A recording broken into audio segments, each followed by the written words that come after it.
La Bible en un an, la 351e journée, le second livre des Chroniques, chapitre 4, verset 2, au chapitre 6, verset 11.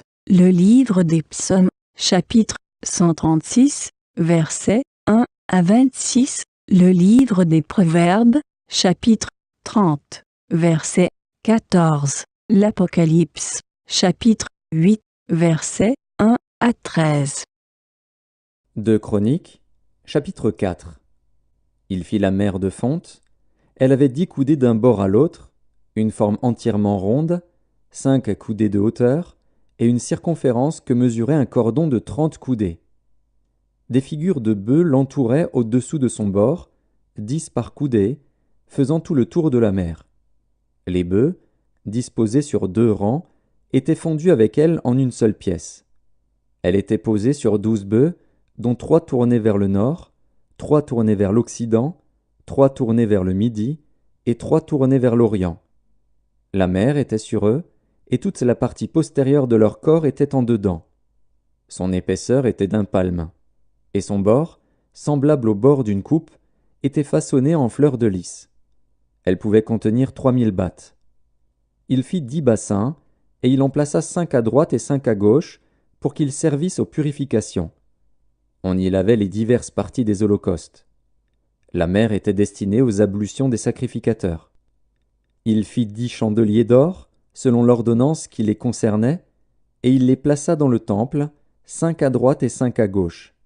Il fit 10 tables, et il les plaça dans le temple, 5 à droite et 5 à gauche. Il fit 100 coupes d'or.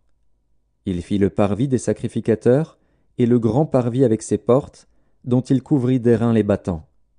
Il plaça la mer du côté droit, au sud-est. Huram fit les cendriers, les pelles et les coupes. Ainsi Huram acheva l'ouvrage que le roi Salomon lui fit faire pour la maison de Dieu. 2 colonnes, avec les 2 chapiteaux et leurs bourrelets sur le sommet des colonnes. Les 2 treillis, pour couvrir les 2 bourrelets des chapiteaux sur le sommet des colonnes. Les 400 grenades pour les 2 treillis, 2 rangées de grenades par treillis, pour couvrir les 2 bourrelets des chapiteaux sur le sommet des colonnes.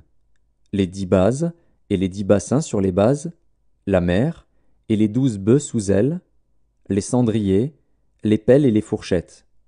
Tous ces ustensiles que le roi Salomon fit faire à Huram-Abi pour la maison de l'Éternel étaient d'airain poli. Le roi les fit fondre dans la plaine du Jourdain, dans un sol argileux, entre Sukkot et Tseréda. Salomon fit tous ces ustensiles en si grande quantité que l'on ne vérifia pas le poids de l'airain. Salomon fit encore tous les autres ustensiles pour la maison de Dieu, l'autel d'or, les tables sur lesquelles on mettait les pains de proposition, les chandeliers et leurs lampes d'or pur, qu'on devait allumer selon l'ordonnance devant le sanctuaire, les fleurs, les lampes et les mouchettes d'or très pur, les couteaux, les coupes, les tasses et les brasiers d'or pur, et les battants d'or pour la porte de l'intérieur de la maison à l'entrée du lieu très saint, et pour la porte de la maison à l'entrée du temple. 2 Chroniques, chapitre 5. Ainsi fut achevé tout l'ouvrage que Salomon fit pour la maison de l'Éternel. Puis il apporta l'argent, l'or et tous les ustensiles que David, son père, avait consacrés, et il les mit dans les trésors de la maison de Dieu. Alors Salomon assembla à Jérusalem les anciens d'Israël et tous les chefs des tribus, les chefs de famille des enfants d'Israël, pour transporter de la cité de David, qui est Sion, l'arche de l'alliance de l'Éternel. Tous les hommes d'Israël se réunirent auprès du roi pour la fête, qui se célébra le 7e mois. Lorsque tous les anciens d'Israël furent arrivés, les Lévites portèrent l'arche. Ils transportèrent l'arche, la tente d'assignation et tous les ustensiles sacrés qui étaient dans la tente. Ce furent les sacrificateurs et les Lévites qui les transportèrent. Le roi Salomon et toute l'assemblée d'Israël convoqués auprès de lui se tinrent devant l'arche. Ils sacrifièrent des brebis et des bœufs, qui ne purent être ni comptés, ni nombrés, à cause de leur multitude. Les sacrificateurs portèrent l'arche de l'alliance de l'Éternel à sa place, dans le sanctuaire de la maison, dans le lieu très saint, sous les ailes des chérubins. Les chérubins avaient les ailes étendues sur la place de l'arche, et ils couvraient l'arche et ses barres par-dessus. On avait donné aux barres une longueur telle que leurs extrémités se voyaient à distance de l'arche devant le sanctuaire, mais ne se voyait point du dehors. L'arche a été là jusqu'à ce jour. Il n'y avait dans l'arche que les 2 tables que Moïse y plaça en Horeb, lorsque l'Éternel fit alliance avec les enfants d'Israël à leur sortie d'Égypte. Au moment où les sacrificateurs sortirent du lieu saint, car tous les sacrificateurs présents s'étaient sanctifiés sans observer l'ordre des classes, et tous les Lévites qui étaient chantres, Asaph, Éman, Jéduthun, leurs fils et leurs frères, revêtus de byssus, se tenaient à l'orient de l'autel avec des cymbales, des luths et des harpes, et avaient auprès d'eux 120 sacrificateurs sonnant des trompettes. Et lorsque ceux qui sonnaient des trompettes et ceux qui chantaient, s'unissant d'un même accord pour célébrer et pour louer l'Éternel, firent retentir les trompettes, les cymbales et les autres instruments, et célébrèrent l'Éternel par ces paroles, « Car il est bon, car sa miséricorde dure à toujours », en ce moment, la maison de l'Éternel fut remplie d'une nuée. Les sacrificateurs ne purent pas y rester pour faire le service à cause de la nuée, car la gloire de l'Éternel remplissait la maison de Dieu. 2 Chroniques, chapitre 6. Alors Salomon dit, « L'Éternel veut habiter dans l'obscurité. Et moi, j'ai bâti une maison qui sera ta demeure, un lieu où tu résideras éternellement. » Le roi tourna son visage et bénit toute l'assemblée d'Israël. Et toute l'assemblée d'Israël était debout. Et il dit, « Béni soit l'Éternel, le Dieu d'Israël, qui a parlé de sa bouche à David, mon père, et qui accomplit par sa puissance ce qu'il avait déclaré en disant, « Depuis le jour où j'ai fait sortir mon peuple du pays d'Égypte, je n'ai point choisi de ville parmi toutes les tribus d'Israël pour qu'il y fût bâti une maison où résida mon nom. Et je n'ai point choisi d'homme pour qu'il fût chef de mon peuple d'Israël. Mais j'ai choisi Jérusalem pour que mon nom y résidât, et j'ai choisi David pour qu'il régnât sur mon peuple d'Israël. David, mon père, avait l'intention de bâtir une maison au nom de l'Éternel, le Dieu d'Israël. Et l'Éternel dit à David, mon père, « Puisque tu as eu l'intention de bâtir une maison à mon nom, tu as bien fait d'avoir eu cette intention. Seulement, ce ne sera pas toi qui bâtiras la maison, mais ce sera ton fils, sorti de tes entrailles, qui bâtira la maison à mon nom. L'Éternel a accompli la parole qu'il avait prononcée.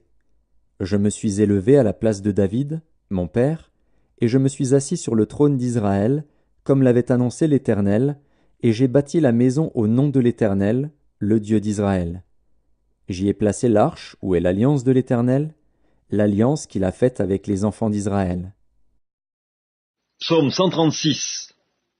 Louez l'Éternel, car il est bon, car sa miséricorde dure toujours. Louez le Dieu des dieux, car sa miséricorde dure toujours. Louez le Seigneur des seigneurs, car sa miséricorde dure toujours. Celui qui seul fait de grands prodiges, car sa miséricorde dure toujours. Celui qui a fait les cieux avec intelligence, car sa miséricorde dure toujours. Celui qui a étendu la terre sur les eaux, car sa miséricorde dure toujours. Celui qui a fait les grands luminaires, car sa miséricorde dure toujours. Le soleil pour présider au jour, car sa miséricorde dure toujours. La lune et les étoiles pour présider à la nuit, car sa miséricorde dure toujours. Celui qui frappa les Égyptiens dans leur premier-né, car sa miséricorde dure toujours. Et fit sortir Israël du milieu d'eux, car sa miséricorde dure toujours, à main forte et à bras étendus, car sa miséricorde dure toujours. Celui qui coupa en deux la mer Rouge, car sa miséricorde dure toujours, qui fit passer Israël au milieu d'elle, car sa miséricorde dure toujours, et précipita Pharaon et son armée dans la mer Rouge, car sa miséricorde dure toujours. Celui qui conduisit son peuple dans le désert, car sa miséricorde dura toujours. Celui qui frappa de grands rois, car sa miséricorde dura toujours, qui tua des rois puissants, car sa miséricorde dura toujours. Sion, roi des Amoréens, car sa miséricorde dura toujours, et Og, roi de Basan, car sa miséricorde dura toujours, et donna leur pays en héritage, car sa miséricorde dura toujours. En héritage à Israël son serviteur, car sa miséricorde dura toujours. Celui qui se souvint de nous quand nous étions humiliés, car sa miséricorde dura toujours, et nous délivra de nos oppresseurs, car sa miséricorde durera toujours. Celui qui donne la nourriture à toute chair, car sa miséricorde durera toujours. Louez le Dieu des cieux, car sa miséricorde durera toujours. Livre des Proverbes, chapitre 30. Il est une race dont les dents sont des glaives, et les mâchoires des couteaux pour dévorer le malheureux sur la terre, et les indigents parmi les hommes. Apocalypse de Jean, chapitre 8. Quand il ouvrit le 7e sceau, il y eut dans le ciel un silence d'environ une demi-heure. Et je vis les 7 anges qui se tiennent devant Dieu, et 7 trompettes leur furent données. Et un autre ange vint, et il se tint sur l'autel, ayant un encensoir d'or. On lui donna beaucoup de parfums, afin qu'il les offrît avec les prières de tous les saints sur l'autel d'or qui est devant le trône. La fumée des parfums monta avec les prières des saints, de la main de l'ange devant Dieu. Et l'ange prit l'encensoir, le remplit du feu de l'autel et le jeta sur la terre. Il y eut des voix, des tonnerres, des éclairs et un tremblement de terre. Et les 7 anges qui avaient les 7 trompettes se préparèrent à en sonner. Le premier sonna de la trompette. Il y eut de la grêle et du feu mêlé de sang, qui furent jetés sur la terre. Et le tiers de la terre fut brûlé, et le tiers des arbres fut brûlé, et toute l'herbe verte fut brûlée.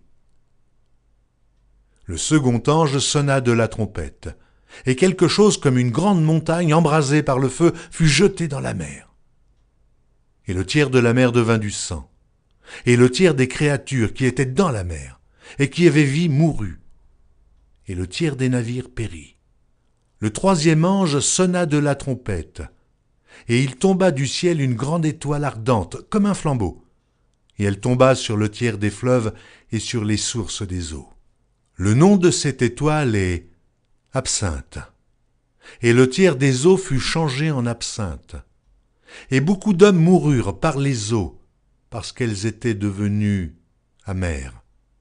Le 4e ange sonna de la trompette, et le tiers du soleil fut frappé, et le tiers de la lune et le tiers des étoiles, afin que le tiers en fût obscurci, et que le jour perdît un tiers de sa clarté, et la nuit de même.